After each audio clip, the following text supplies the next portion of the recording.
À la Fondation Rémasser, le directeur Daniel Lamas intercepte une groupe de femmes terrifiées qui tentent de fuir. Alors qu'il essaie de comprendre leur détresse en leur assurant qu'il veut les aider, Andrea intervient vigoureusement, accusant les fuyardes de mentir et de calomnier Daniel. Ce dernier lui demande de la laisser gérer. La porte-parole du groupe, en larmes, le supplie de les laisser partir et s'enfuit avec les autres. Daniel interdit à Andrea de les poursuivre. Peu après, un journaliste aborde Daniel. Il lui confie que, selon lui, les accusations de prostitution forcée par ces femmes semblent orchestrées, tant elles paraissaient honteuses et non révoltées. Braulio s'immisce brutalement dans la conversation, reprochant au reporter de jouer au détective.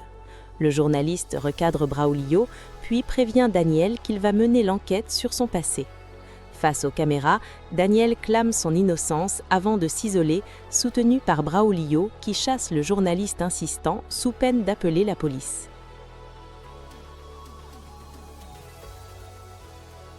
En cellule, Monica refuse de se taire et veut alerter Saúl sur leur situation malgré les menaces de mort de sa codétenue qui craint des représailles. Soudain, des gardes armés font irruption, traînent Monica et les autres prisonnières dans une cour crasseuse et les aspergent violemment avec une lance à incendie sous haute pression. Une humiliation physique et psychologique visant à briser leur résistance. À la Fondation, Altagracia Sandoval, la Donia, affirme à Daniel qu'elle ne croit pas à ces accusations et promet de faire détruire les enregistrements de la presse.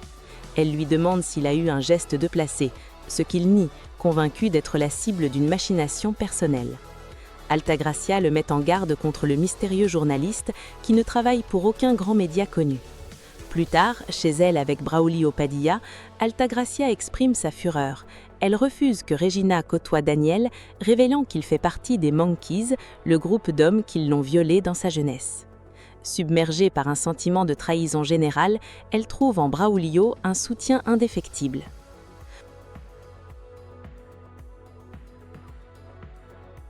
Dans une clinique privée, Laetitia Cabral surprend Lopecito transportant Valeria en fauteuil roulant, affaiblie par des sédatifs. Lopecito explique qu'il a découvert que Valeria s'apprêtait à avorter en secret.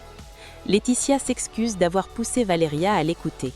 Valeria, signant sa décharge médicale, souhaite partir immédiatement. Installée temporairement chez Laetitia, Valeria panique en entendant le fils de celle-ci rentrer à la maison. Elle craint qu'il ne prévienne Braulio. Si Lopecito tente de la rassurer et l'exhorte à quitter Braulio définitivement pour le bien de l'enfant, Valeria lui rappelle la dangerosité de l'homme. Son ego est destructeur et s'il apprend leur liaison, leurs vies seront en péril.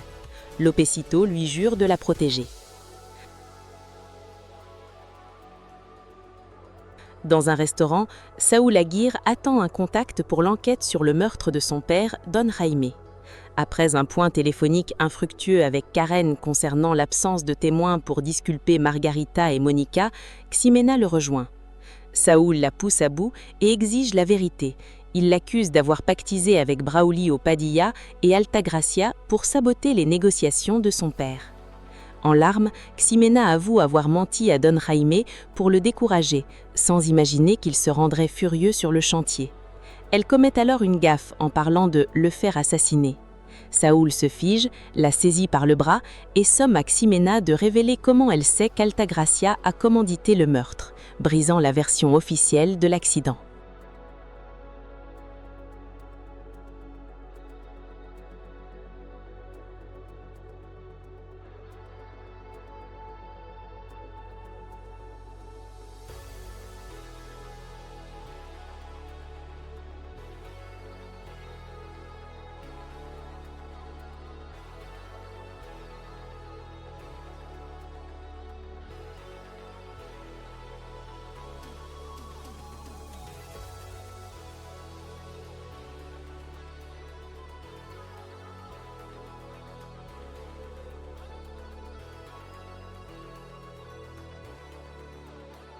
À la Fondation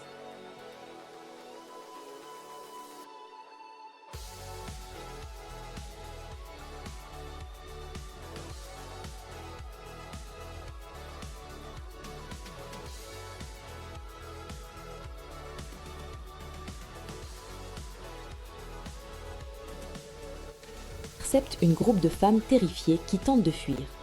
Alors qu'il essaie de comprendre,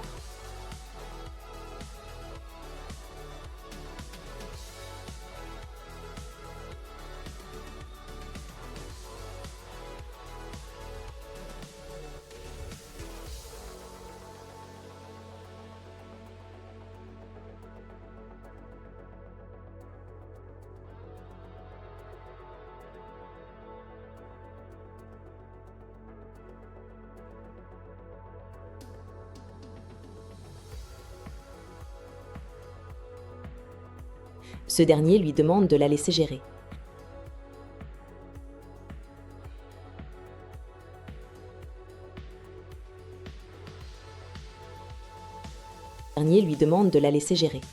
La porte-parole du groupe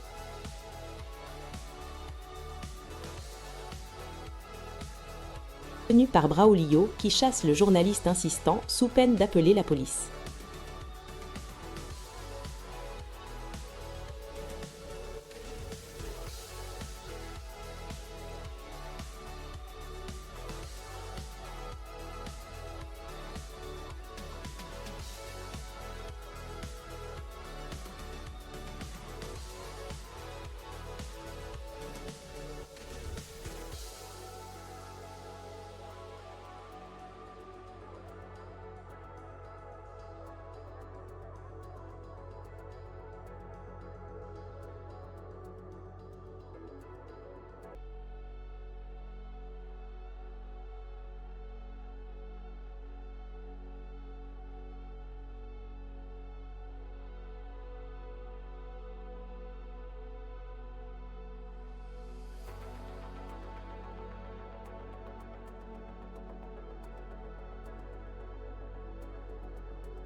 En cellule, Monica refuse de se taire et veut alerter Sao.